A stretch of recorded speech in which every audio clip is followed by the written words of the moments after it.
Well, let us just, you know what? I usually do a little spiel at the beginning. My Okay. intro, I say, hey, it's This Week in Charles Bronson, the highly uncalled for pop culture program that revolves around one community and its love of the late great action star. And I'm your host, Eric Todd. And of course, I got the American badass, the shock and awe from Arkansas, Bradley Crane with me.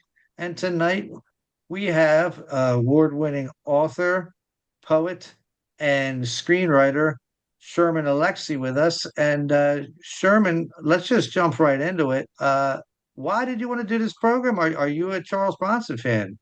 Oh, Charles Bronson is huge in my family and was huge with my father. Now, one of Wow. the reasons because my father looked like Charles Bronson, especially as he Ah. got older. As they sort of converged in age, they started Hmm. looking more. I have photos where it's very obvious. There's one where Yeah. he was at our wedding, and he's wearing a tux and tie and he has sunglasses on. He's looking into the Hmm. camera, and it's so Charles Bronson. So, Oh, wow. and So Charles Bronson, is that where the line in smoke Smoke Smoke Signals signals. come signal. from? Yeah. Yes, where Thomas builds a fire while he's walking with Victor. Joseph says, "Your dad looks like Charles Bronson." And I had to rewrite it because Gary Farmer, who played the character, looks nothing like Charles Right. Bronson.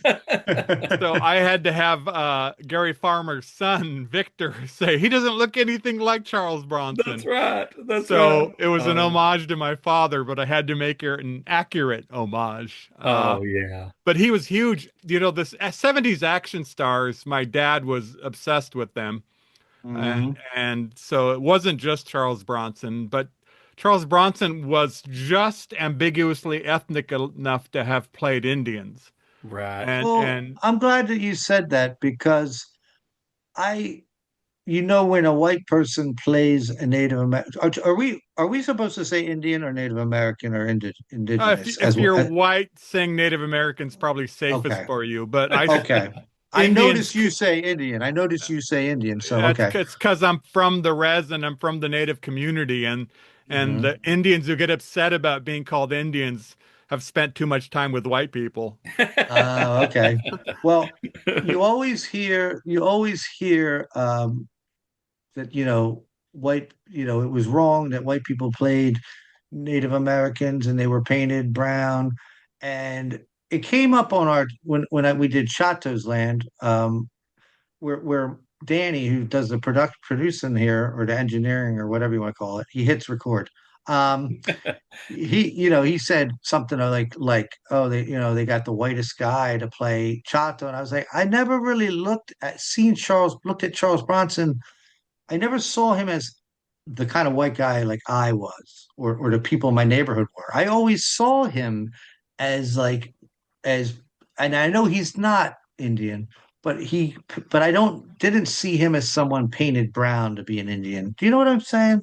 Yeah, Like, and Robert Blake and Willie Boy is here. Tell them Willie Boy is here. And Robert Blake, mhm, for some reason, had something that where playing Indian didn't feel so strange. Right. mhm. Uh, Chuck Connors playing Indian didn't work when he played Geronimo. Right, That did not work. He was much better as right, the rifleman. Chuck Connors right. Right. should have always been playing a cowboy. But I don't Yes. know. I don't know Charles Bronson's background. Was he Greek? He was Lithuanian. Lithuanian. Lithuanian. Yes. So Hmm. perhaps being out of the mainstream of Europe, not being French or German or British or something, maybe that's what helped. Maybe Yeah. Latvians are the Indians of Eastern Europe. Right. Right. uh, Well, I always thought he looked like what I imagined Genghis Khan would look like. And I oh, actually looked into it, and it's Lithuanian, and he is a descendant of something called the Lipka Tartars or something, who are who are descendants of the Mongol white horde that Genghis Khan was a part of or something. I read that somewhere. And so I think, yeah, so he doesn't look like an Irish or Italian guy, you know what I mean? yeah, and I mean, and I think his skin was more olive than white Hmm. anyway. Yeah. So, his his makeup wasn't horrendous.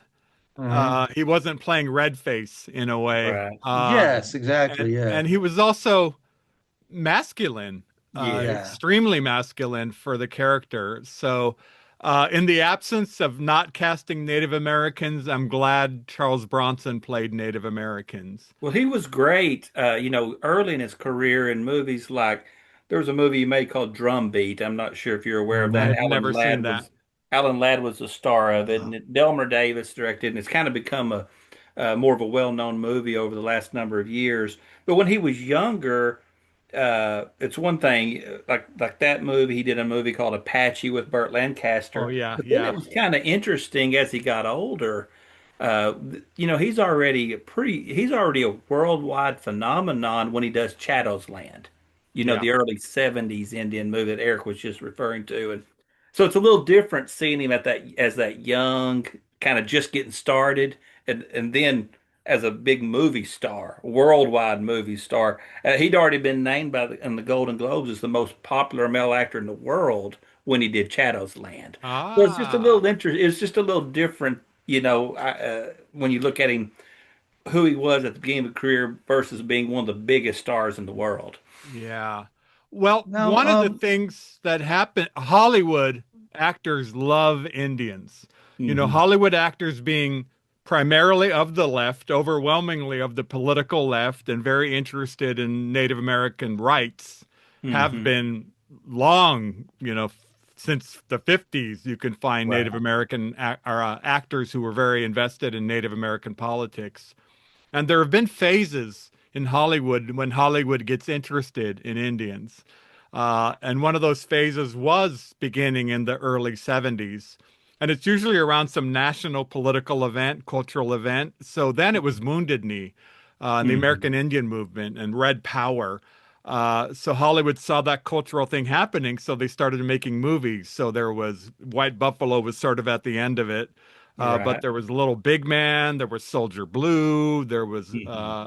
there were others, and then in the 90s it happened again after Dances with Wolves hit the screens, and then the New Age religious movement, Hmm. centered around Sedona, Arizona, then spirituality and sweat lodges where everybody white was people wearing. killed other white people because they burned them up, and then very recently with the Dakota Access Pipeline protests, which Yes. made international news, Hollywood got interested in Indians again, and did Yeah. reservation dogs at one point there were three television shows that centered around natives. There was Rutherford Falls, a situation comedy, Dark Winds, which is still playing, and the now canceled Reservation Dogs. So Charles Bronson fit into that. I mean, I would have liked a native actor to have played his native characters, but in the absence Hmm. of that, give me Charlie Bronson. Yeah. Yeah, Well, he's kind of like to he was kind of like to the Native Americans the way Bruce Lee was to for black people. I remember black kids loved Bruce Lee growing up, and they weren't really represented in films, and it was like, well, this guy's not white, and so I remember they loved Bruce Lee. And I did have a question that kind of pertains to what you said about the 70s and the interest in Native Americans. So I was born in 75. So growing up, I grew up with that positive, like the brave Indian or the peaceful, nature-loving Indian. You don't want to litter on their ground or he's going to cry, type thing. And although those images I grew up with were more positive than like the early westerns where they were portrayed as savages and all, I think I was in my late 40s when I discovered people like you and writers like you and maybe some other people that I realized, oh, I never I've actually never seen Native Americans portrayed as human beings with problems and things. So in a weird way, like I grew up in an area where the mall is named after the Indian tribe that lived here, and there's a creek named after them, but I've never met one. And so in a way, that positive um, image that I grew up with of the brave Indian was really, in a way, almost counterproductive because never did I see them as human beings, really, with problems or issues until I started reading people like you. Um, so I wonder, do you have anything to say on that? Like was as a Native American, as an Indian or Native American, you obviously want to see these characters in film, but does have many people gotten it right? Uh, well, there's the negative representation stereotypes, but there Hmm. is also a positive representation stereotype, Right, which uh, places us above white people in terms of right. our spirituality, in terms of our love of Hmm. the earth, and in terms of talking to God, and also makes us incredibly oppressed, always the Hmm. victims of the world. Right, And certainly, politically speaking, all of that is some degree true. But we're also just human beings who fall in love and get married and have children and have right. jobs. I mean, the big thing is having jobs, going to school. I mean, there were, even having love scenes. Hmm. Native Americans didn't get to have love scenes until Michael Horse and Irene Bedard got it on. I think that was Crazy Horse again. Got it on in the Hmm. fields. Of course, out on the plains. I don't think that's where Indians made love. I think it was probably inside the teepee, warm under a buffalo skin. Right. But at least I hope so. And that's what my dreams are about. But Right. so just those ordinary moments in a day, and Hmm. just the ordinary pain, the alcoholism, Hmm. the addiction, and the racism people face on a very much individual human level, not to think of us as part of a group. So the Hmm. positive representations can be dangerous because then we natives live those out in order to get positive interactions with white folks. We want to be, Right, I right. mean, everybody wants to be loved. And the easiest way for a native to be loved is to act like the positive Indian that people want. Since you Well, mentioned alcohol, and I know alcohol's in a lot of your stories, and then we'll jump into talking more about White Buffalo, and I'll let Brad get some of his questions 'cause I know he's got a lot. I'm a recovering alcoholic, and I see a lot of alcohol in your stories, and I know the stereotype, which is of the Native Americans and or indigenous people of all cultures are kind of known for. Is that something that has affected your life at all? Or, I mean, if you're comfortable talking about it. Oh yeah, I mean, I've been a recovering alcoholic. I got sober in 1991, so Oh, I've been excellent. sober a long time. My father died of alcoholism, kidney failure. Hmm. Uh, I had a my, feeling you were in recovery from reading your short stories and things. There's something that we kind of see, we kind of like we kind of recognize each other when we're in recovery. oh yeah, oh no, Something about the empathy and and some of the things that you mentioned. It's just like in the wording, I'm like, oh, this guy. I have a feeling he's in recovery. And of course, I'm weary to ask about it because oh yeah, because we're supposed to be anonymous and anonymous everything. and Yeah.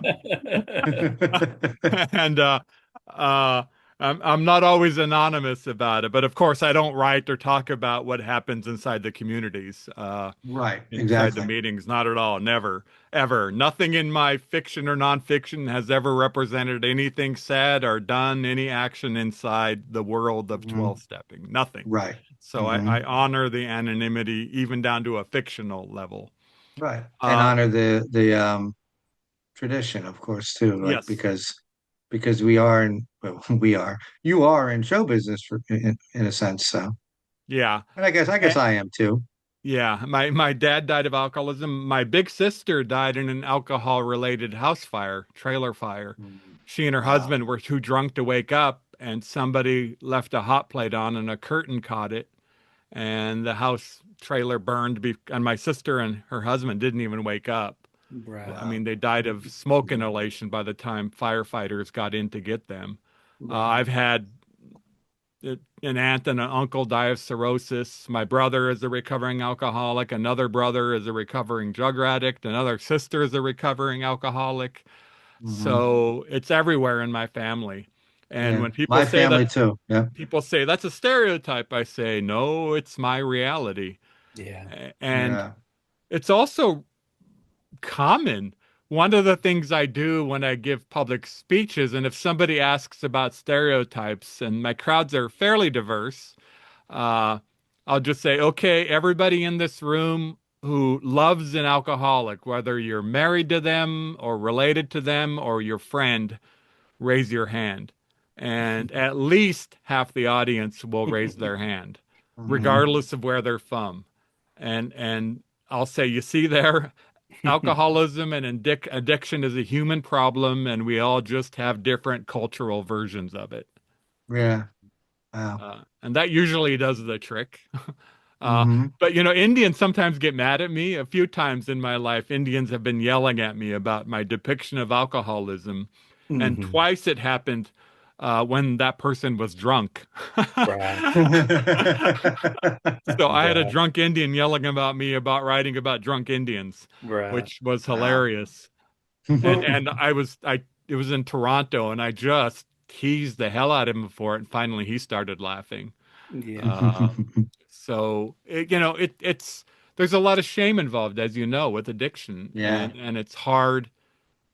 I mean, once you start admitting it, it's a cultural problem, then you have to start thinking about the ways in which we solve the problem. Right. And whether on a individual or a group level or a national level, it's really hard to address. I mean, the fentanyl crisis, you Oh Hmm. know, yeah. on my way here, I drive by 12th and Broadway, which is a gathering spot for homeless and less than, I mean, Yeah. low housing folks Right. who are addicted. It's bad So here it's in really, Philly yeah, area too. Yeah. Real bad. and that's a multicultural gathering. Oh my Hmm. gosh, that gathering there is more diverse than Seattle is. Right. So, so yeah, so you're looking, there's representation among the fentanyl addicts, Yeah. and so it's everywhere. Hmm. And to say that it's a problem or a stereotype related to one group of people is just wrong. Right. It's Right. Well, inaccurate. you Hmm. write about what and I'm a person who I love movies. Sherman, from the time I was that dorky kid who I was obsessed with Charles Bronson when I was like 13 years old. I'd be like at school talking about Charles Bronson, who was in Yeah, his 60s at that time, Yep. and none of my friends were interested. But I yeah, love movies, and you mentioned something like you just mentioned, this person, your family, who passed away in a fire. Well, I watched Smoke Signals many years ago because I think because it was making the rounds because it won the big award at Sundance and all that kind of thing. And so I watched it, and looking at it now, I watched it again recently, and it's like, what? How does the movie open? It opens with a person dying in a fire, and so yeah, no, you tell me that, I'm already thinking, well, just a few things I know about Sherman. I've read enough of his work to know that his life is just implanted, everywhere when I read his work.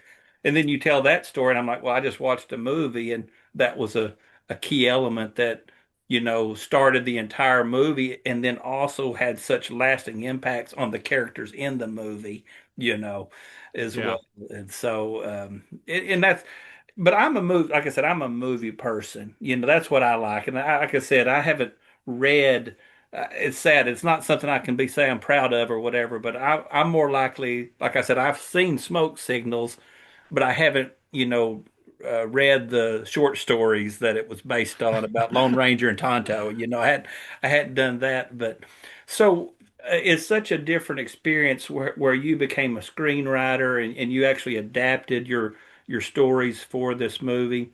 Tell me, do you mind sharing, for one, how it felt when you started actually getting success on a level that included not just the written word, but movies, and then how that kind of affected your life moving forward? well, as you say, movies have more cultural power Hmm. than books do. Uh, I think that's I think that's very true. So when Hmm. you make a movie, And if it's successful, it's going to be bigger than your books. I mean, it is. Yeah. And Smoke Signals remains very alive. Hmm. What is it? 28 years later, Yeah. Smoke Signals is still huge in the native world. I Is it? see memes every day in the Indian community using images from Smoke Signals. Every year, any number of Indians go dressed as characters from Smoke Signals for Halloween. I get Wow. those photos every year, and sometimes it's like little kids. So you'll see kindergartners dressed as Thomas and Victor, two characters, and oh man, it's so cute and funny. And Hey Wow. Victor is a big thing. And then one of the things that's been happening recently, maybe the last year and a half or so, is people filming themselves lip syncing scenes from Smoke Signals, especially Thomas's monologues, which he does a lot of them in the movie. So you'll have these Indian folks, these influencers, I guess you call them, on social media doing this stuff, and it's amazing. I helped make a movie that has a lasting impact. And the only book I've written that has that same kind of power is The Absolutely True Diary of a Part-Time Indian, which is a Hmm. novel. And that's coming up on its 20th anniversary. And that remains a bestseller. It sells 100,000 copies every year, which is Wow. huge. Hmm. Uh, it's been published internationally. I do Zooms with classrooms all over the world with that book. So Hmm. I've written a book that has that kind of cultural power, and I've made a movie that has that cultural power, and I'm proud. That's Uh, right. I'm That's proud. That book great. won awards. That book, that specific book, won some prestigious Yeah, awards. National Book Award. It also won the J.M. Barrie Award in Scandinavia, which is the Peter Pan Award, which is so Oh, great. wow. And my joke is, the only thing I didn't like about winning the award is the green tights I had to wear at the ceremony, which is You know, not that I could true. gotta. that could be a little awkward. Yeah, which is not true, but it's a good joke. So, uh, and I'm from the res. I'm not one of these natives who grew up in the city with one white parent. Right. I'm an Indian boy who grew up in government housing across the street from the tribal school in poverty with Hmm. addicted alcoholic parents. Uh, yeah, with two Indian parents. The only white ancestor I had is at the beginning. A Scottish fur trapper in the 19th century. So very Indian. So to Right. be a res kid who's made it this far, it's a friggin' miracle. Wow. And I will That's add, amazing. and I will add, it's really the United States is the only kind of place where that happens. Yeah. Where somebody of the lower caste, the lowest as it gets, uh, made it through all the real and imaginary class and race boundaries to be this. It's amazing. I was the kid watching Charles Bronson movies where we hid in the trunk so that we wouldn't have to pay all the admission price. So you'd have me and my siblings in the trunk while my mom and dad were in the front. That's right. And of course they knew people did that. They didn't care. But that was Hmm. one Yeah. of our adventures was to hide in the trunk and then be careful about getting out because they'd have patrols. So, you'd Right. hide in the car and duck whenever you saw an employee walking near and you couldn't go to the snack bar. Mom and dad had to get everything, and people would be looking at him, these mom and dad, two people. Why are you ordering 18 juju beans? So as a res kid, what made you want to talk about the White Buffalo of all of the Charles Bronson movies? Oh, uh, part of it is it's a whole mythology around the white buffalo, which is huge. So, Right. part of it is simply that movie paid very close attention to a common Native American cultural symbol, the white buffalo, Mhm. which is something very positive. And Right. without knowing what the movie was about, just that it was white buffalo, and you saw the trailer, and he looked dangerous, but uh, I thought he was the hero. I thought the White Right. Buffalo was the hero wiping out bad guys everywhere. Uh, but it was a Charles Bronson movie.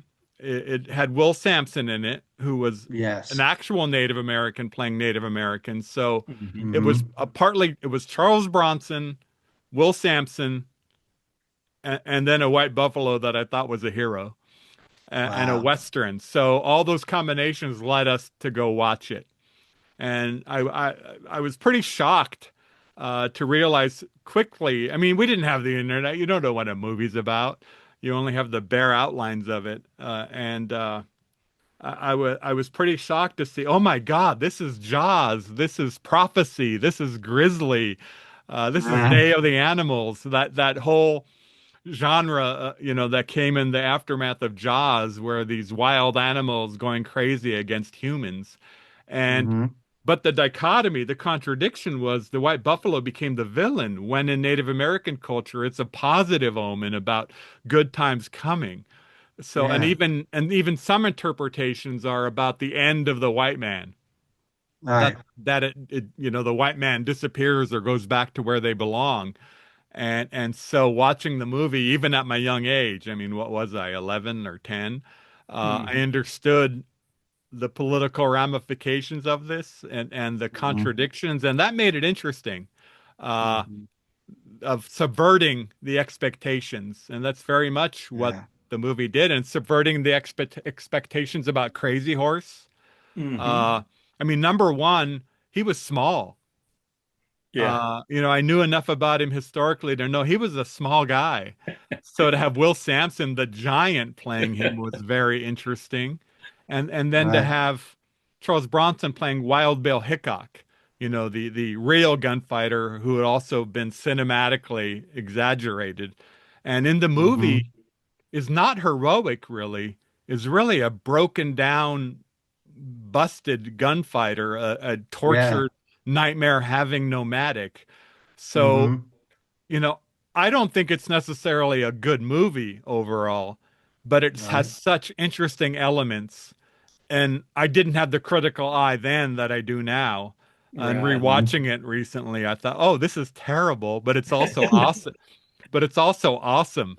It is awesome. Yeah. Yeah, so I thoroughly enjoyed it, and I thoroughly enjoyed its political subversion and its cultural Right. Hmm. subversion. It had huge ambition that Hmm. were Yeah. only shortchanged by uh, shortchanged by a bad animatronic buffalo, Yeah. and shortchanged by a screenplay that didn't go far enough in its subversion.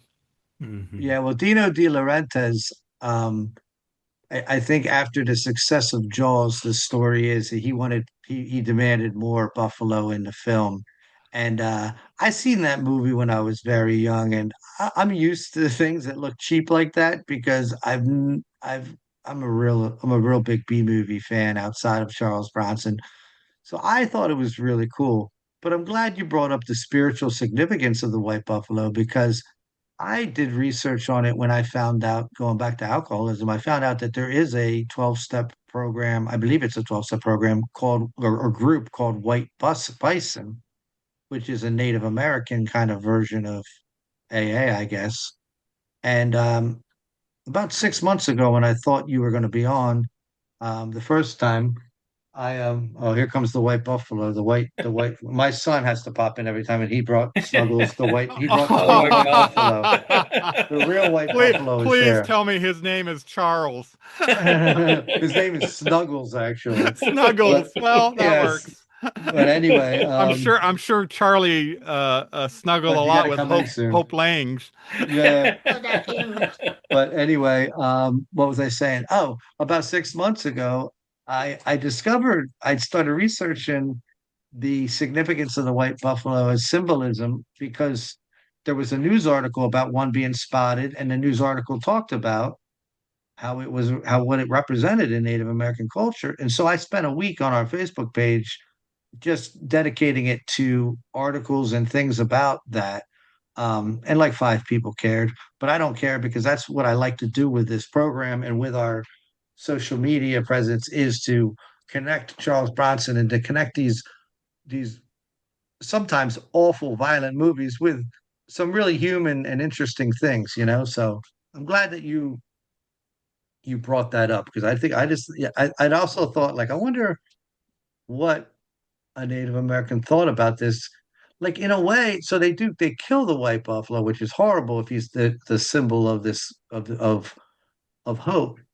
But yet I also but in a way, if you think about it, I mean, both characters kind of were struggling to find some kind of hope in their lives or some kind of light at the end of the tunnel in a way. I don't think the filmmakers meant for it to look that way, but that's how I and you brought up the White Buffalo being the good guy. Watching it as an adult just yesterday, when the train pulls up and you see the big pile of buffalo bones, I thought, wow, that's a real like good that imagery really shows like the man and nature and the ugliness of but then I thought to myself, they didn't mean to do that either, probably. Like I don't, I mean, like I don't think J. Lee Thompson was that thoughtful of a director. But to me, but I like to do that. I like to like have my own um opinion of it. And yeah, I can't think Well, of the that's a word. I'm trying to very think of. professorial thing to do, is Well, Yeah. you to got to. You get older and you want to still love these movies, so you got to kind of input your own. I like it. I like the idea of the white buffalo taking revenge for all the Mhm. slaughter of the buffalo. Uh, Yeah. Hmm. I like that. The thing about the movie that distresses me, and not in a bad way, but it's like, dang it, is when it kills all the Indians. Yeah. Yeah. Yeah. And I'm like, Yeah. wait, what? What? But Mhm. I mean, there's no rule about the white Mhm. buffalo not being a villain, uh, Mhm. not being the animal it is, and not having.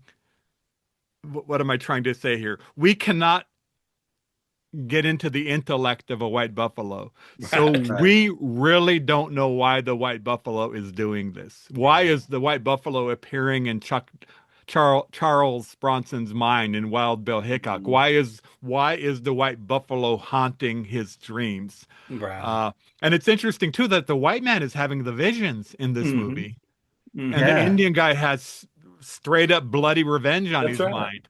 I mean, That's right. it's Mhm. such a reversal that Yeah. way too, Yeah. where the Yeah. spiritual quest is Wild Bill Hickok. Right. Uh, Right.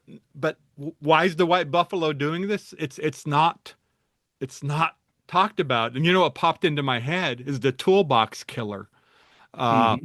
the mass murdering 70s serial killers who you don't know their motivations. That's right. Why Mhm. is he drilling people in the head? I just Right. thought of Abel Ferrara's movie too, but we Right. don't need to know. Hmm. And Yeah. and the filmmakers, that may just be some big plot hole that didn't get recognized, Hmm. but to interpret the movie that way, to think about, well, we don't know why the white buffalo is doing this, and Right. that makes the movie more interesting. Is there anything to the storyline about, you've got the situation where the buffalo kills the child, and he needs to go kill the buffalo and wrap that child in what he calls its holy robe so that it can have peace in the afterlife. Is that just Hollywood Indian Native You know, American stuff, or is there I anything to that? I can't tell you about Okay. Lakota culture in that way or any other tribe's culture, but I Right. am not familiar Right. with that practice. That sounds like Hollywood It, screenplay right it there. could very well be, and Okay. I mean, it's certainly the way they have Will Sampson talking. Hmm. It's sort of the big pronouncements he's always making with that Indian accent, Right. Yeah. which My they still voice do is on the now, smoke.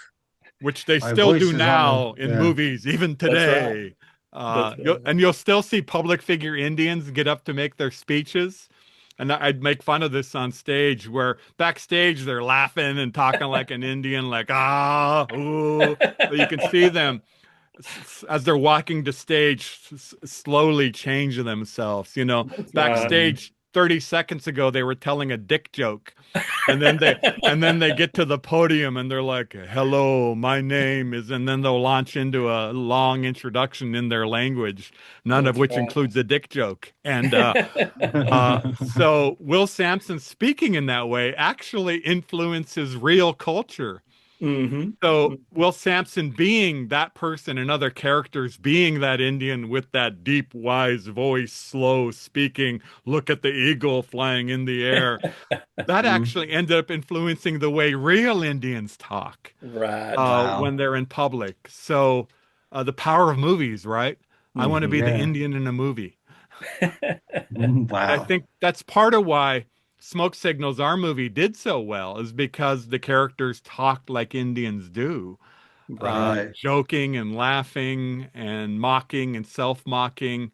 The humor is what really made the difference. And I mean, some of them spoke with a res accent, like Thomas Builds the Fire had the res accent, which people, res Indians west of the Mississippi for some reason have the same accent. We don't know why this happened. It's like a secret Elk Lodge handshake. When you hear this accent, you know that Looks Indian like grew up Charles on the res. Bronson. Yes, It yes. almost sounds like Fargo or Yeah, Yeah. there Yeah. is there's one of the theories too that it originated from there. Some people Hmm. think it sounds Irish too, but Right. it's Or unknown. Canadian, maybe Yeah, Canadian. yeah, it's Oh, unknown how it Yeah. happened. I, The amorphous cultural, cross-cultural influences. But Smoke Signals had all that, and it mocked that oh, whole movie I just Indian. love the way in that movie how you. One of my favorite scenes is in the movies. They're on the bus and Adam Beach. I'm a big fan of Adam Beach, and I just really like him. But he's telling Thomas, "Okay, I'm gonna teach you how to be a real Indian." And they talk about. He goes, Thomas is doing that accent you're talking, but we catch fish. We talk about dances.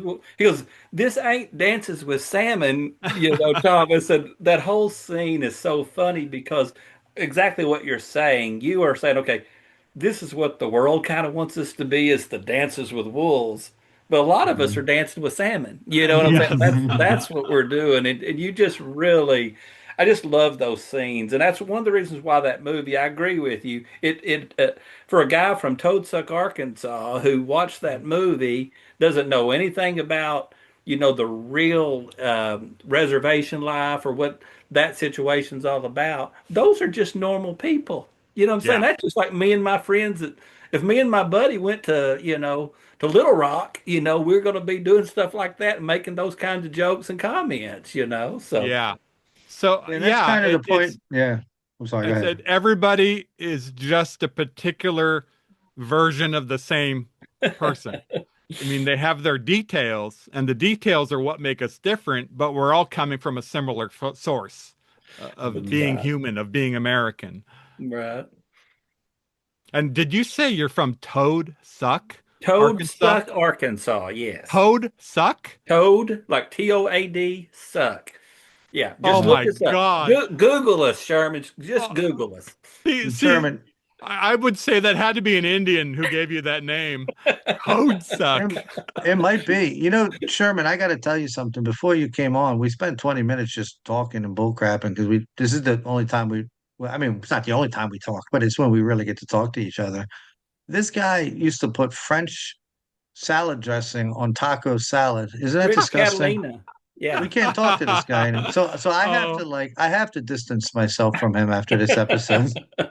oh no, as a Res Indian, uh, trailer park white people are our closest cultural cousins. There we Poor, go. poor I am whites and poor Indians. My cousins have married so many poor white people. Mhm. I am They're so going to proud. get out of that situation. I am so proud that you said that because reading your stuff on Substack. I was like, this guy's got a real he's got a real connection to what I call, because I don't like the word trash, white treasure, the white treasure community. Ah, that's a good Yeah. one. And yeah, That's because a good you were one. talking, you wrote something recently about waitresses, and I really loved it. And you said, but then you said something like she was doing the white trash ballet, and I thought, well, who gave this guy? Who said that? Told this guy it was okay to use that terminology? I was very offended, Sherman. You know what I mean? And I went to the meeting and I spoke about it, not an AA meeting, but the white guy meeting. And but we forgive you. Okay, the Caucasian So refuse so ballet. it's white treasure is what we insist on. Can I ask you about I'm glad you another have a sense of movie humor. that you made, Sherman? You worked on, you wrote, I believe you wrote and directed the movie The Business of Fancy Dancing. Uh, Yes. and I've noticed that, unfortunately, I was looking, how you go, you have to look at, see, can I stream this for free? 'Cause I'm already paying for like 10 streaming services, so and it wasn't available. But I noticed that it just this year got a really nice Blu-ray release from Kino Lorber. I know Yeah. that y'all been doing some, you and is it Evan? Is it Evan that's the star of that? Yeah, Evan Adams, who played Yeah, Thomas Evan. Spills the Fire in Smoke Right, Signal. right. And I know that y'all been appearing together like at like screenings of the movie and stuff. How has that been? Because I don't know that movie like I do Smoke Signals. Do you feel like that movie? Tell me about your experience with that movie then and kind of where it's going now. Well, the current version is actually the resurrection of the movie. We made it in 2001 and released it in 2002. And it did okay. We played Sundance, but I Hmm. think it was so close to Smoke Signals that people wanted Smoke Signals too. And Right, that is not what it is. It's a weird little experimental film about a gay poet. And right. so I think people were disappointed in it in a way. I mean, they weren't ready for it. And culturally, they Hmm. weren't Yeah. ready for it because it plays with sexuality and gender expectations. And uh, Milestone Films, which is Dennis and Amy, were always a fan of it. You know, they specialize in resurrecting movies. Milestone does. Hmm. And they said, "Do you want to do it again?" And I said, "Yes, yes, please." And so that was, and they contacted me in 2021 maybe or 2022, and they said, "Well, let's get to work." And then they worked with Kino Lorber, who distributes their stuff. So it was Milestone and Kino Lorber who bought a 23-year-old movie that nobody really cared about and brought it Wow. back to life. And we screened it in 20 cities. We've got a couple more to Okay. do, and it's on DVD and Yeah, Blu-ray, and it's yeah. beautiful. I mean, and we shot it on video for pennies. Uh, you know, the dressing room for the actors was the upstairs bedroom at the house we were filming.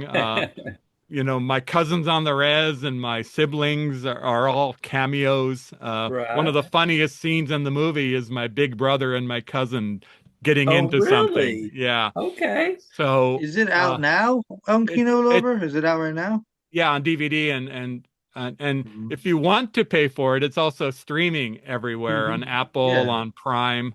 For Uh, like 2.99, Brad. That's less than a yeah, bottle of French Hey, I'm gonna yeah. pay Catalina salad 23 for dressing. the Blu-ray. You can get it for Hmm. 23 on Amazon. You can get a Blu-ray for 23 on Amazon. There you go, and you get the commentary there. You get the That's right. commentary You when we did were two commentaries on the it. one when we Yeah. first released it, and Hmm. and then the second one. And the thing is, I didn't like the movie for years.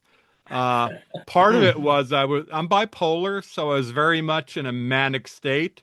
Uh, Okay. so my unhappiness during that time, affected my viewing of the movie. And we edited it so quick to make the Sundance deadline that I wish we'd had more time. I would have made other editing decisions. So the rush, my mental health, all of that was against it.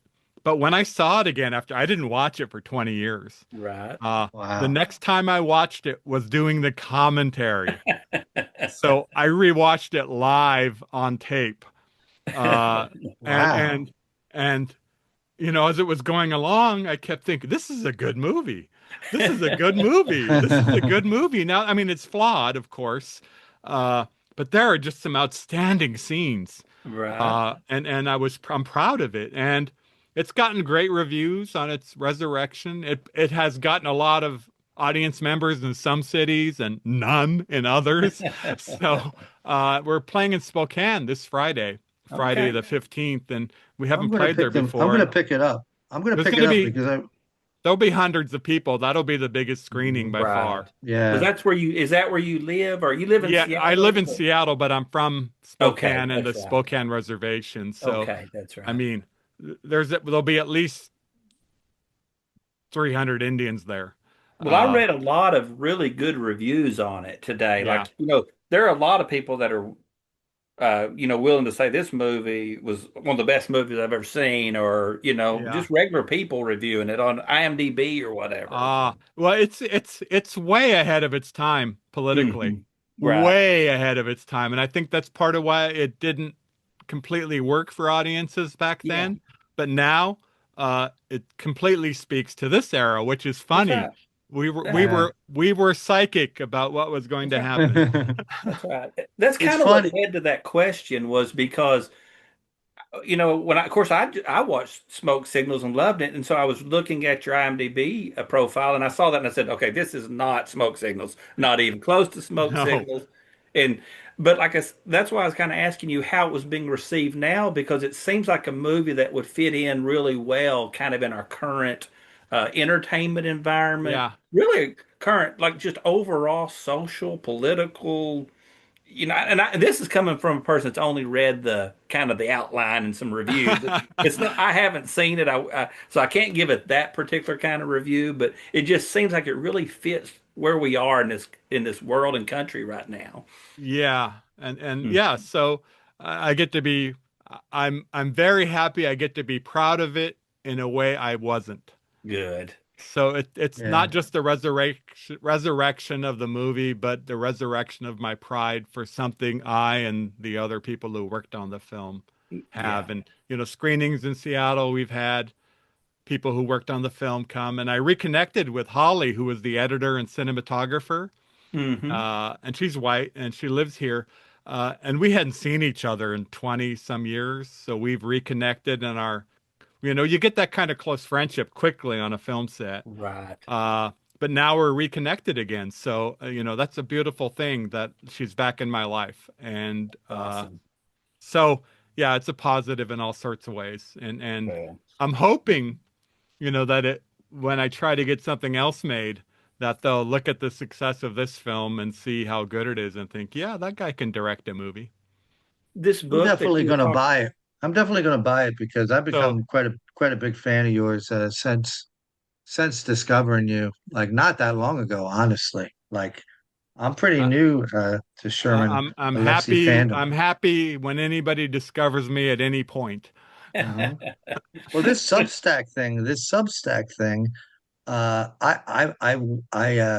I'm a wannabe writer, but I'd also like to write little things, book reviews and movie things. But I go off in the weird directions because I think I might be a little ADHD. But this Substack thing is amazing, and I read your poems, which I love, and your short stories and everything daily. And I don't want to go too deep into it because I know you did it on another podcast, which I did not listen to because I didn't want it to influence my podcast. But light travels of the highest possible velocity. That is one of the most amazing short stories that I've ever written. I mean, ever read. I didn't write it, people. And I love when you can feel like empathy for a character. And I think a lot of people think when they think of empathy, they think of sympathy. Like, but it's not sympathetic really. It's like you write from the point of view of this white girl who accidentally killed an Indian woman by reckless driving. And I don't want to go real far into it, but you're reading it from her point of view, and it's amazing the roller coaster ride you go on with this character because it's obvious that she's unaware of her privilege, but then there's also a point where she becomes more aware of it. But then you get to a point where you're like, oh, she's still not totally aware of it. And it doesn't end, it's not wrapped up with some great epiphany or some happy ending. It's just a person, a human being going through guilt and shame and all these different things.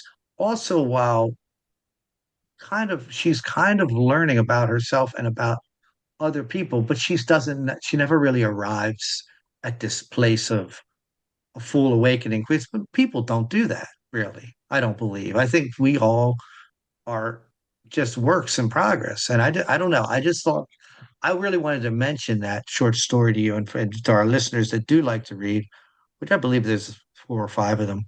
They,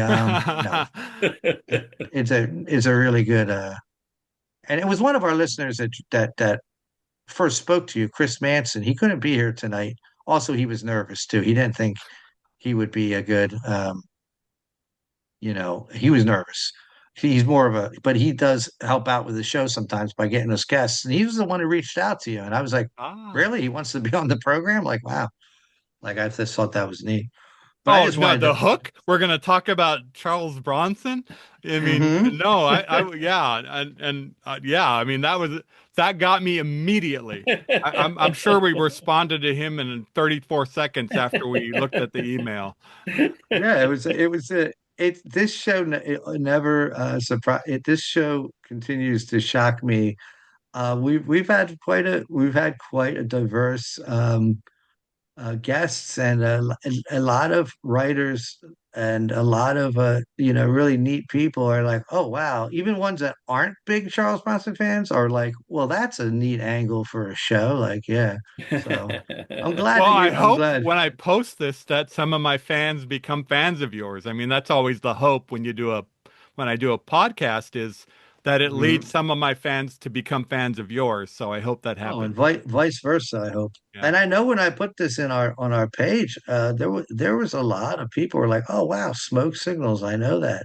A lot of Yeah. people thought you were involved with Reservoir Dogs, but I'm not Reservoir Dogs, Reservation Dogs, but you were not involved with that, right? No, but I am the father of that show, the unacknowledged father of that show. Okay. No, it is, I am highly influential, even though they don't say it. Okay. Okay. Yeah, That's kind no, of I what mean, I gathered because yeah, when I kind of like Googled it a little bit, and I hate AI, but like I let the AI answer it and it said, no, he's not involved, but a lot of people think he is because there's a lot of I forget the exact wording it used, but it almost kind of said that. yeah, and and they end up taking it in different directions, which is Mhm. cool. No, yeah, there should be on the crew trailers, my photo should be on there, just on the door. Is it a good And no, show? I've yet to see it. it's good. It's really good. And Oh, good, I've know good. those folks for a long time, and I'm really happy for him. And actually, for Sterling Harjo, who was the creator, there's a movie of Hmm. his that I think is far superior to anything else he's done, and he knows this. I think this. It's called Miko, and it's about this Native American who I wouldn't call him, well, it's about a broken Native American who ends up interacting with a sociopathic Native American on the streets of Tulsa. And Okay. Oh, wow. it's a slow burning psychological drama that's unlike anything else he's ever done. And I love it. I like stuff like that. I like Yeah. stuff like that. So I'm going So to check that out. Miko, yeah, you should Miko. watch it. It's very Yeah. much in the drive-in genre that Oh, it would have been really? playing That at sounds drive-ins. good. It would have been Oh, playing at wow. drive-ins. So it's Mekko. I believe that's a spelling. Mekk. Because that was one of the things I was curious about is, if there are any authors or filmmakers that you are currently really paying attention to that might not be of the big time mainstream, or that maybe Oh. somebody from Toadsuck, Arkansas isn't necessarily doesn't know about. Wow. Man, I should have gotten ready for this. It's like those letterbox interviews Yeah, they do with movie stars. Name your four films, and they're that's like, right. oh, That's right. I, I, I I mean, But what that's a have I? perfect example. What you just did is that Miko. That's kind of what I was looking for, something like that. Because you've sold me on that I want to see it now. You've said Yeah, enough Yeah. about it that I want to see it, and it's just there's things like that that as much as I love movies and I don't know, I just don't know of everything, and so I yeah. just appreciate Yeah. you sharing that with us.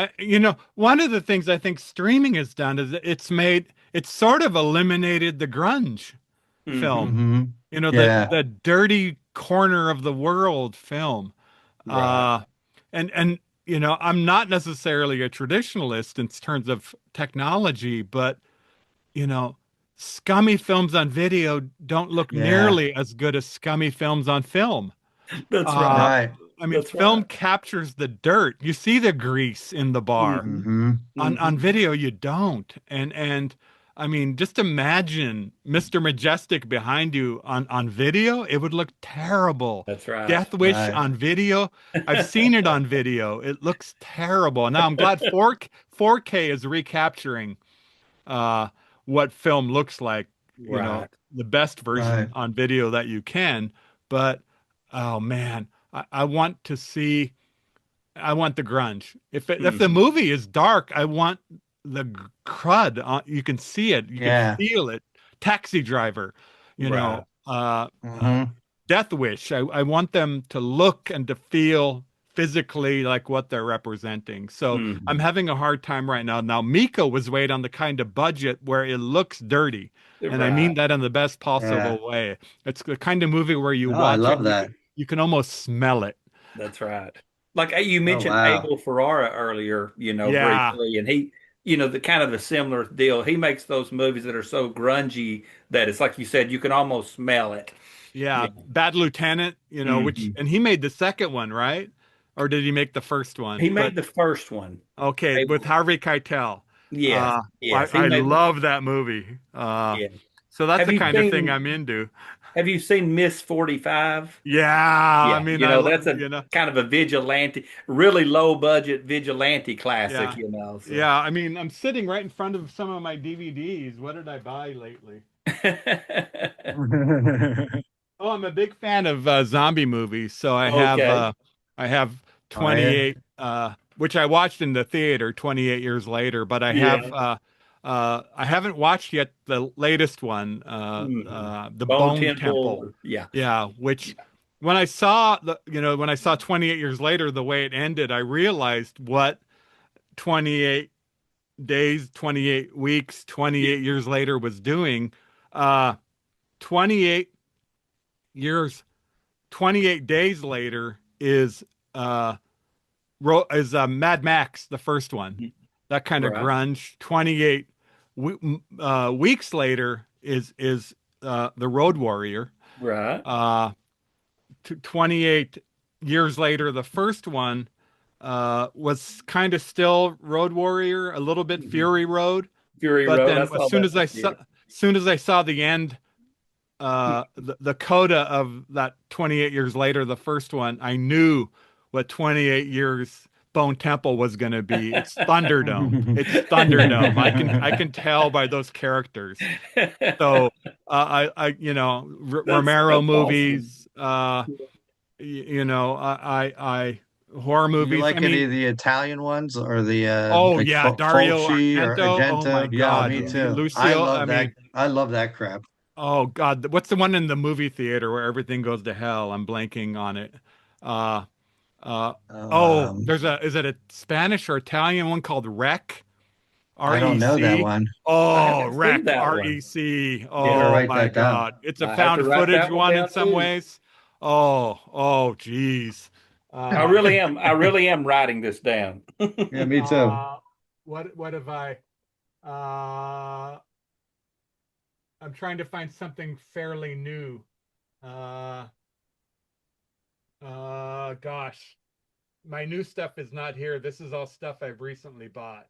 I don't And see a there's lot of movie. newer movies. Yeah, I mean, there's movies I think have the feeling of a drive-in movie. Sicario. Mhm. Yeah, Yeah, Have yeah, you that seen was a good one. Sicario? I like that one. Hmm. Sicario felt like the movie where Linda Day George could have played the Emily Blunt role. Yeah, yeah. Christopher, you could have had Charles Bronson playing Benicio del Toro's Yeah. role. Oh, Well, you Charles know who Bronson wrote Benicio. playing it, don't you? You know the who wrote that Mexican. movie? Yeah, Hmm. so Taylor Sheridan. He wrote yes, Oh, did that. he write Sicario? He wrote it. yeah, He he comes up deals on with here a some lot. darkness. Yes, he Uh, does. so Like I loved Wind River. I don't know if you opinion on yeah. Wind Oh, River. I I personally think liked Wind it. River is great. Yeah. Okay. I just joined Brad's Letterbox. I just joined Letterbox this Oh, week. really? I'd been resisting it for some reason, Well, if and I'm I on it follow now. you, Yeah, I I must just be started. following you. I just started, and I'm going to make a list. I see that you can make lists Yeah, of yeah. Oh, okay, my great. 10 favorite Native American films, Oh, there Oh, you either go. great. by or about natives. Smoke signals should be number one. It will be There you because it What's go. your is. what? I When have did? no problem Well, it saying should that it is be. the It's best Native excellent. American film ever made. That's right. It Uh, ain't dances. It ain't dances with salmon. that was a Now, working title. Was oh, it really? really? Yeah. Wow. So Did you I, ever see Death Hunt with Charles Bronson and Lee Marvin? I never have. No. Is that So the one in the mountains? Yeah, yeah, yeah. Okay, I did see it. Yeah, it's in the yeah. Yukon. Yes, So yes. there is a woman in that. She plays the Buffalo Woman, and which is basically she's basically an indigenous Yukon, like I guess what you would call an Eskimo. I guess I hope that's not offensive. Who basically she's just a big heavyset woman who they take turns. The men, because they're Mounties and there's no women around, they take turns having sex with or whatever. And Oh I my gosh, I'm remembering. Yeah, I'm Mhm. remembering that. Well, I Okay. went looking for her because I really love finding like the offbeat characters from the movies Yeah. to seeing if they're still alive and stuff. And she's Amy George, Chief Jan George's daughter, Oh my and gosh. she's a big in Canada an Indian activist. And I've reached out to her, but you know, I think that role might have been kind of degrading. Do you know what I mean? And Oh yeah. Oh yeah. I try to articulate to her, like, look, because I mean, you know, a lot of people, they hear Charles Bronson fans, Charles Bronson show. They obviously there's a stereotype of us. Do you know what I mean? And God, I really am interested in her and her family. She's got a son who's a writer, and but I just didn't know if you were familiar with her at all. But I'm what's Chief that? Dan George's son, Leonard George, actually plays the weatherman, Lester Falls Apart in Smoke Yes, that's Signals. right. That's Is that right. him, the weatherman? Is Yeah, that's who that that's is? Chief Dan George's son, They are Right. hilarious. who is also the chief of his So tribe. he's the So one, is he the one that's out at sitting on the van, or is he the one yes, walking Mhm. the Yeah. okay. yeah, the van I that's been forgot broken that I down knew at the that. Yeah. intersection Yeah. since 1972. The weather looks good Yeah. out here. Yeah.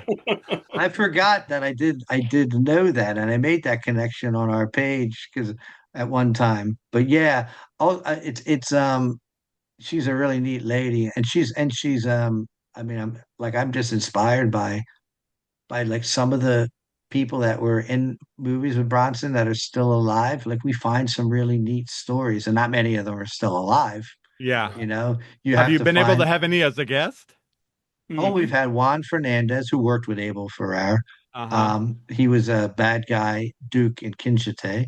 We had or Kinjite or however the hell it's pronounced. He corrected my. He kept He's saying Kinjite for yeah, Ah, he's intelligence. a Dominican gentleman, and he just kept correcting my pronunciation. Jan Gan Boyd, who was in Assassination, Asian actress. We had um, Robert F. Lyons. Robert F. oh, Lyons, who's oh, We been had in Robert F. Lyons. everything. yeah. He was the Todd Killings. Yeah, Yeah, that's I right. mean, he probably has like 120 credits or Yes, something. he's a lot of Oh credit. yeah, and he was so great. Like I could talk to him for 5 more hours. Jordan Rhodes, who was in Mr. Majestic, we had on twice. I very early on, listen to this, you're gonna love this. Very early on, I reached out to the Richard Fleischer. I emailed the richardfleischer.com, the director who directed Mr. Majestic, and Yeah. I got his son and his son-in-law, who was a UFI intern who spent a whole day just in it, hanging out in a pickup truck with Charles Bronson on the set. Oh my gosh. I had yeah, I had Richard Fleischer's son and son-in-law. They were my first celebrity guests. Who Oh, am I forgetting, Brad? Well, Oh, one of the Jesse best that we've Dabson had from is Death Wish 4. we had Charles Bronson's niece, Oh Jill yes, Ireland's oh niece, my and Charles gosh. Bronson's Oh, niece. Lindsay that makes Ireland. me so happy, and I'm She sure they're so joined us. happy you're Yeah. celebrating him. So, And Yes. she's a yeah. writer. She's a writer, and she's a person who's been through a lot of adversity in her life, a couple of different diseases. Well, I guess I could say it. She wrote a book about it. Um, Crohn's disease, and now she has MS. And Oh, she's a very influential to a lot of people. And it was nice to have her on, and she classed up the joint a bit. She looks like her aunt.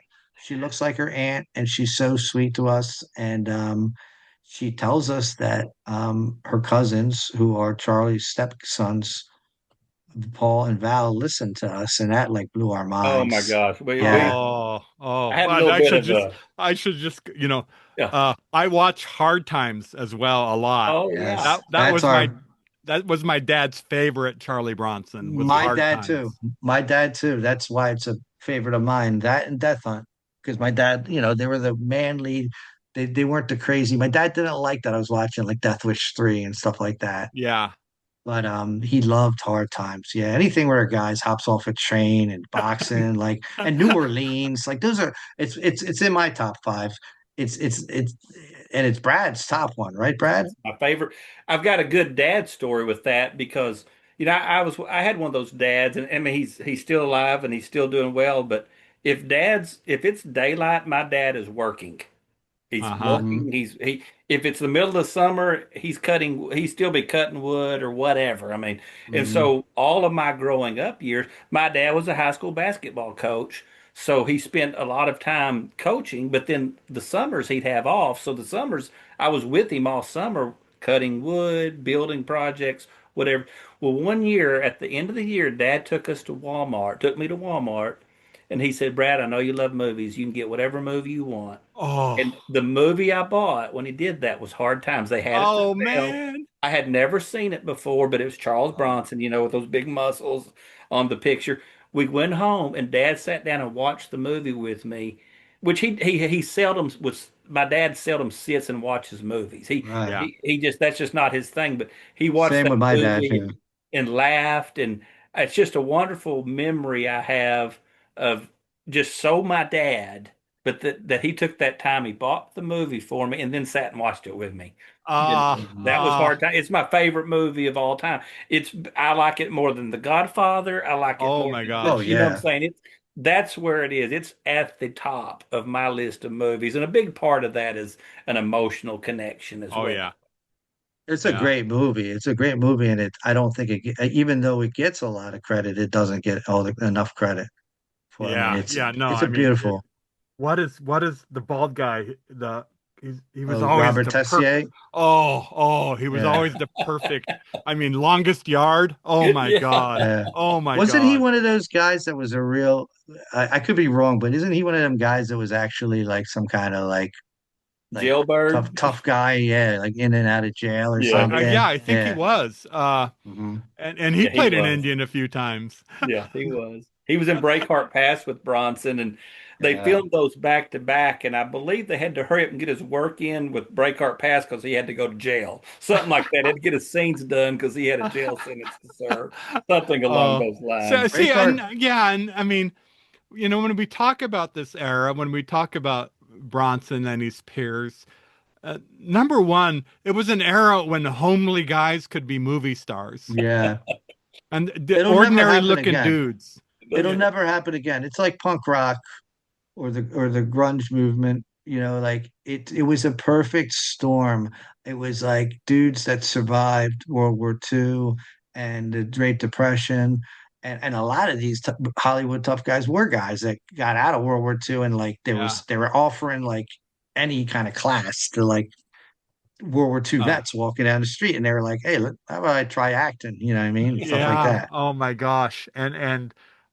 So and everything's so sterile now, and they're sterile in their behavior because they have to be the actors because of social media. That's right. They're Yeah. so Hmm. managed that there's nothing edgy about them in their lives, so No. there's nothing edgy about them in their performances. They Right. have Yeah. they have nothing to draw upon in their own lives. So their Hmm. performances are always lacking. But you watch Bronson or Walter Matthau or Coburn or Oh. Hmm. you Lee Marvin. even Gene Hackman who lasted forever. Clint Roy Walker, who's in Scheider. this film. Oh yeah. Clint Well, Walker. you're naming my favorite, Sherman. Yeah, Yeah. they were just Mhm. you sometimes you'd see on the news where so and so was, was in a drunken wreck, out Right. in Hmm. Bakersfield, and you're like, yeah, that makes that man such a good actor. I'm the same way with like when somebody's like going nuts on like social media, even when I don't agree with them, like politically or whatever. I'm Yeah. like, at least the guy's like, I don't know, he's got some kind of edge to him or Yeah, something. There James he is. Woods. Yeah. James Woods, Yes, exactly. That's who I who was was thinking of. Yeah, politically right of Trump. I mean, he's Right. yeah. so right wing, and I But I love him. can't hate him. I Yeah. Oh, can't I hate. love Yeah, James James Wood Woods. is he's so intense as an actor. Oh, Like I love seeing him be James Woods. Even oh yeah. I mean, oh my gosh. Sherman, I can't tell how many times James Woods has, like, I write movie reviews for a website, and so Yeah. I write about what I like. I wrote a review of Smoke Signals the other day after watching it, but I've written several reviews about James Woods movies. I'll share it with him. He'll tweet it out. He'll tweet out Oh, my reviews, and he oh, don't. I'm awesome. nobody to him. I Awesome. mean, Is it El Salvador? Is that the one? yeah, Salvador. Oh, yeah. Yeah. Well, we that one had smells humid. Yes, Juan Fernandez, the guy that was on our program that was in Conjite with he's Charles in that. Bronson. He was in that with James Woods, and so Oh, Him and that's James another. Woods are. James Woods has nothing but good things to say about Juan Yeah. Fernandez. Hmm. oh, They that's couldn't great. be more different as people, but there's a respect there. And you mentioned earlier, Sherman. I'm just gonna, you know, Charles Bronson. You look at a man who came from a coal mine. Yeah, I don't know if you know much about his background, but he came from the poorest of the poor, and then became one of the world's biggest stars. Yeah. And you mentioned America earlier and ago and how things can happen here. And I look at someone like yourself, who you know, you weren't born with all the advantages. You had severe health problems from the time you were born. You were in a poor situation. You were, like you mentioned, things about wonderful people who had struggles that brought you up, but somehow you were able to, just because of the power of your own mind and your own abilities, were able to win all these national awards, write and direct movies, and you did that, and that's just something that you don't see. It just amazes me when people start in such difficult positions, like, and I'm using Bronson, and I'm also using you, and I'm saying, but then somehow, just through sheer, whether talent, whether it be good circumstance, whatever, somehow you get out of that, and next thing you know, you're a national, international award winner. You know what I'm saying? You've got books that are selling still 100,000 copies a year that you wrote 20 years ago. I just think that I see some you and Charles Bronson. I see a real similarity based on Oh, that, and I just that makes me think so that's happy. amazing. Well, thank Hmm. you. That makes me proud. And maybe that's why I prefer the movies of the 70s to Hmm. any other Oh era, yeah, is I definitely because do too. Yeah. a lot of these men and women came, came from poverty, came from difficult circumstances, and maybe actors of today did, but you don't know about it. Yeah. Hmm. Uh, because they're, if you're going to be a movie star, I want to know the whole package. Yeah. Yeah. Yeah. Hmm. Yeah. And Yeah. oh, I mean, what's the recent one? I just don't. Glenn Powell. I thought Yeah. he's so clean. Yeah. I don't know who that Oh, is. yeah, in He's in Top Top Gun and Gun Twister, the new Maverick, and yeah, Twisters. the new Twisters. Oh, Yeah. those movies. Yeah, I saw Or that Top Gun in the theater with my wife. I mean, I enjoyed it, but it was like enjoying a bag of tortilla chips. Right. I think I Uh, enjoyed it because I was at the movie theater. I think that yeah. I love being at the movie theater, but it was a piece of crap. And yeah, it's just, I mean, even, they're making sequels of movies that were really popular that Hmm. I'm much, Hmm. like Twister, Bill Yeah. Paxton, Yeah. is Yeah. awesome. That's And then right. they replace him with Glenn Powell, and it just doesn't do it. Uh, Uh, I mean, yeah. Oh, I watched Aliens recently, and oh man, all these character actors who are uh, just sort of, Yeah. they feel like grungy space yeah. marines. Yeah. And Yeah. I'm sad to think of who might play them now, or think of The Thing with Kurt Russell and That's right. David Keith and That's right. all Well, these look at the character White asked. Buffalo. I mean, look Oh, at the White Buffalo. Look at the cast of the White John Buffalo. Carradine. Oh my God. Carradine. You got Stuart Whitman, Kim Yeah, Novak. I mean, you yeah, just got these classic actors, yeah, to go along with Bronson, to go yeah. along with, these amazing actors, Slim Pickens and Jack Warden, and then Will Sampson. Even Shay Duffin, like Yeah, that guy, that's he right. popped up in the Leprechaun movie. Yeah, John Carradine has what, two lines in The White Buffalo? Three That's right. lines? He, That's And right. 20 years before that, he played almost the same character in one of Charles Bronson's first starring roles. It was a B movie called Showdown at Boot Hill that Brad and I love. Yeah. I And don't know that one. it was like they were trying to make him a star early on. It didn't work. Um, but he was in like three B movies in 1958. It was like Machine Gun Kelly, Showdown at Boot Hill, and All Hell Broke Loose. Or Gang Uh-huh. War. It's four of them. Gang War and when uh Hell Broke Loose. yeah. But you watch that and you watch White Buffalo, and John Carradine almost plays the same character. And 20 years later, he's like the same age. He's like this. He's just as old. I Had a love it. lot bigger part in Showdown at Yeah, Boot he Hill. was born old. Yeah.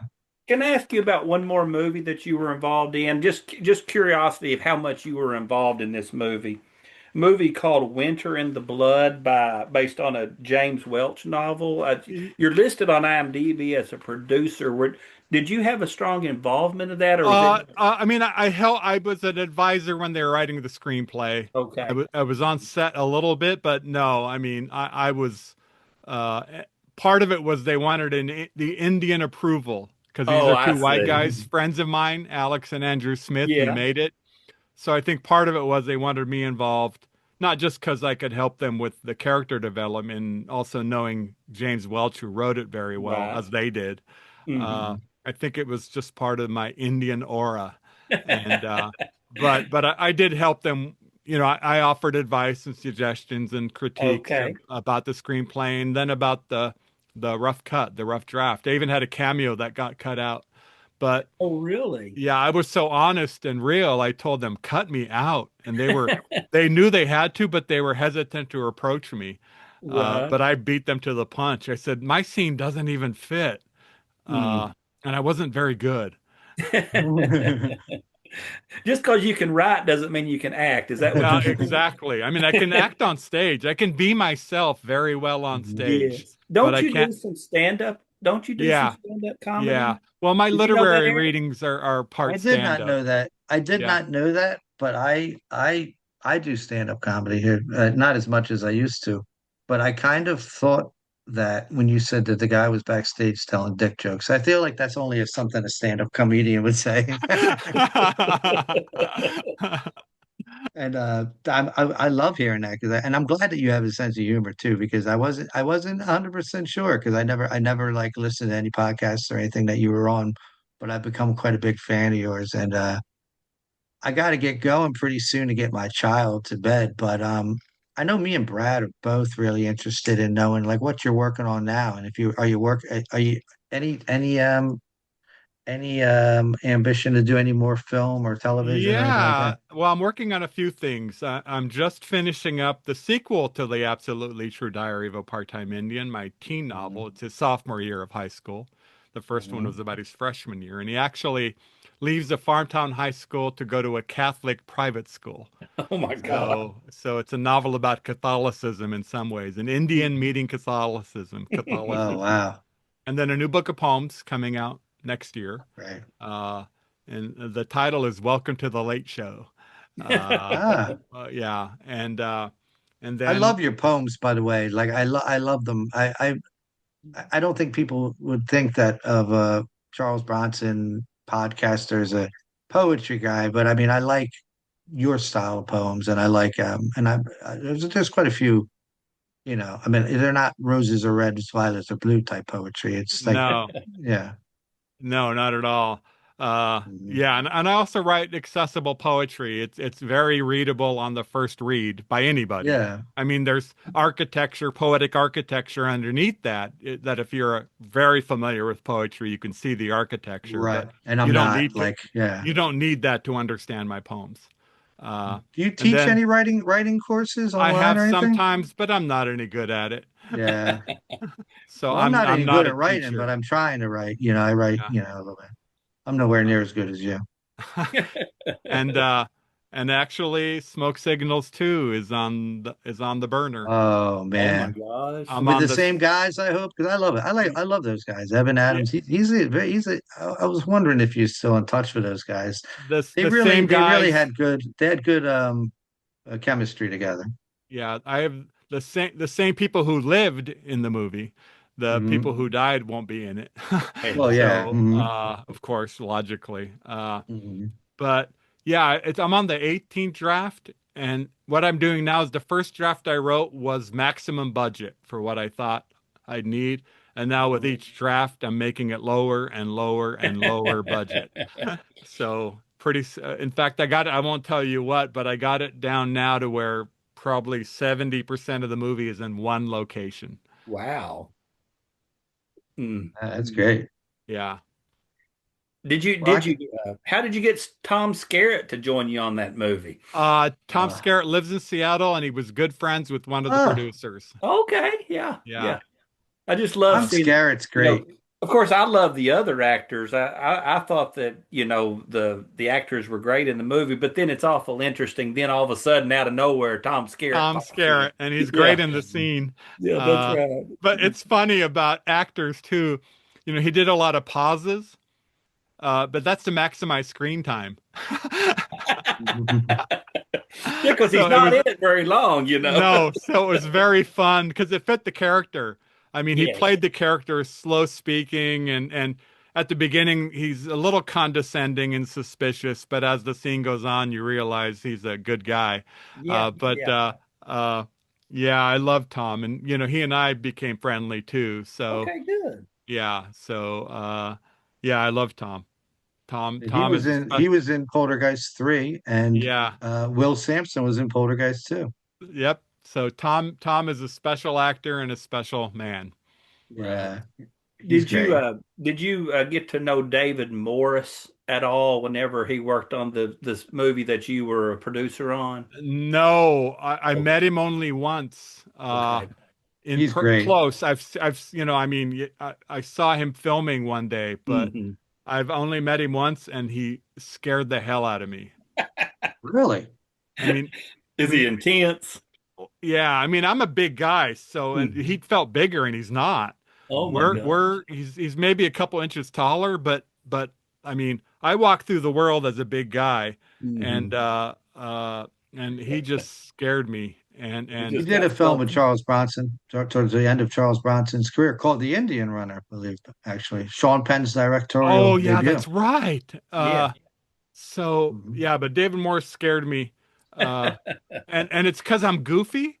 So and Alex, it was at Sundance, and they hadn't filmed the movie, uh, and I walked into this room where they were taking photo. In fact, it was with the business of fancy dancing, and they were taking uh, photographs of filmmakers and actors and stuff. You see it in Hollywood magazines and websites of the casts and crews.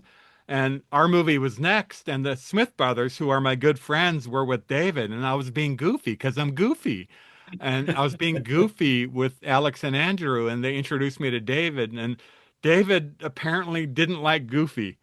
So, I mean, he just stared at me. He didn't say anything. And I just felt, oh my God. So I have a Wow. special relationship with him now in movies where I see him in the movies and he scares the hell out of me. So it really works. Yeah, Wow. there you I go. watched an That episode memory of comes back. I watched a couple episodes of House last night, the TV series, and he plays a Mhm. Mhm. cop in one season where he has a few episodes, and he was scaring the hell out of me as a person, but that worked because the character was scary. So David Morris is the scariest person in the world to There me. you go. Well, I won't mention Wow. him again. Yes. Yeah, that's funny. He was on some horrible show that my wife watched on a Netflix, and he was kind of a scary character on that, but it was a horrible show. Just, Oh, my one of my favorite movies he starred in, Inside Moves. Oh yeah. Yeah. Richard Oh, that Donner directed that. They sure yeah. did. Oh my gosh. Yeah. And I knew I met Richard Donner and Mhm. became semi-friendly with him because I worked with his wife, Lauren Okay. Donner, Yeah. trying to develop a couple things. But he was a good guy, and he loved that I loved Inside Moves because it was a forgotten movie for him. Yeah. It's a Yeah. drama, Richard Donner's first theatrical film he directed, Charles Bronson was in. It's called Oh, In X-15. Brad's favorite It's movie. from 1961, and it was called X-15. It was Charles Bronson. I think Mary Oh Tyler yeah, Moore's that's right. film X-15. debut. But Charles Bronson was in Richard Donner's first theatrical oh release film. wow. So But Yeah, he we're also circling around here directed with all these meanings. that's right. but he also directed Brad's favorite movie. He also directed Lola. Brad's favorite movie, Lola, with No, Charles Bronson. it's The not. It's tag not my favorite movie, It's Sherman. his It's my favorite. least favorite Charles It's Bronson. his favorite Charles Bronson movie, and it's the tagline is "She's almost 16, he's almost 40," and Oh it's Char no.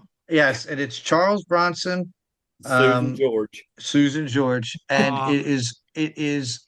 We have not done the episode yet, but because I just don't know who I want to put through watching that, who I want to put that through that. It oh was like man. yeah, it's like you have to see it just to see how bad it is. Orson Bean is in it. I mean, it's a great cast. Honor Trevor Blackman. Howard, Honor Yeah, Blackman. It's got a but major it's cast of got British this stars. weird it's got Mm. this weird English humor to it, and Mm. I love Monty Python, and I like English humor, but not this. It's Oh, just kind of it's just a little odd. Yeah. I don't really and want to see Charles Bronson dating a 16-year-old. No, no, no, no, no, no, no, no, Brad, no, she's no. almost 16. That's She's right. No, almost no, 16. no, no, no, no, no. Hey, I've I got don't one need. more important question for you. Now, this is very important, Sherman. I mentioned earlier my dad was a high school basketball coach, and I kind of noticed basketball at least being something that's in some of your movies and even some of your writing that I've seen. Is basketball important to you? Do I, you play? Did you sports? I was a small school high school star. Okay, yeah. I got recruited tiny bit, but I Hmm. would have been like the ninth man on a Division III team, But which was not where my basketball dreams wanted me to be. So, but I played recreationally in a serious way. I played with college players and ex-pro players, and I was good until my early 40s, and then I started going downhill fast. well, that Uh, wasn't too awful long ago.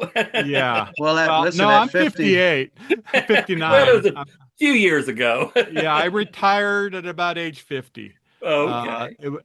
I couldn't, my ego couldn't take my diminishing skills. Uh, well, I coached 10-year-olds in basketball at age 50 last year, or age, I guess I might have been 49. Um, and I did not grow up playing basketball, but it was one of those situations where it's like if we don't have anybody, no, I'm telling you, the young dads don't step up like us old dads. I mean, I didn't have my uh, son, and it was one of those situations, and man, we had a blast, and we won one game, but the kids loved me. I gave them all yeah, crazy I nicknames. coached my kids' basketball and baseball teams. So, Right. Well, yeah. I So, was short and I could play basketball. I knew all the fundamentals. I could score, but I was just not. I was too short and not near athletic enough to compete yeah, after high school. So yeah. I focused on academics after I graduated high school. Same as He was the me. pride Same of as me. Toadsuck. Yeah. Pride of Toadsuck. Well, That's that's right. the The title Yeah. of your Toadsuck, memoir. the That's the title Toadsuck of your Hoppers. memoir. The Pride of Toadsuck. There you go. Hey, I hope you don't mind if I use that. Oh, not at all, Oh, man. All right. Well, I gotta go. I've got dinner here. yes. And say hello to your lovely wife for us, and tell her thank you for letting us have you for a little bit because I know This I has know. been the funnest interview of my life. Oh, Oh thank my you God. so much, Sherman. I am honored, Sherman. And hey, if you ever want to come back on, let's Just do it. ask. I'll always come Oh, on. Yeah, pick a different movie, man. Let's do Chaco or something. There you go. okay. Well, Let's do Yeah, it. hey, or we'll do anything else. Miko. Or Miko. Miko. Yeah, Miko would be great. Yeah, so Yeah. anything. I mean, Little Big Man would be Bikini There you great. Academy is go. not bad. Yeah, so anything. We'll have But you on for Lola. No, we won't have you on for Lola. No, no, we no, won't no, do no. that to you, Sherman. Yeah. All I Thank right, you mean, so Sherman. much. okay, Thank you bye so much. guys. Thank Hey, you. nice. Thank you. All right, Brad. Thank you. Thank you, guys. Y'all have a good evening.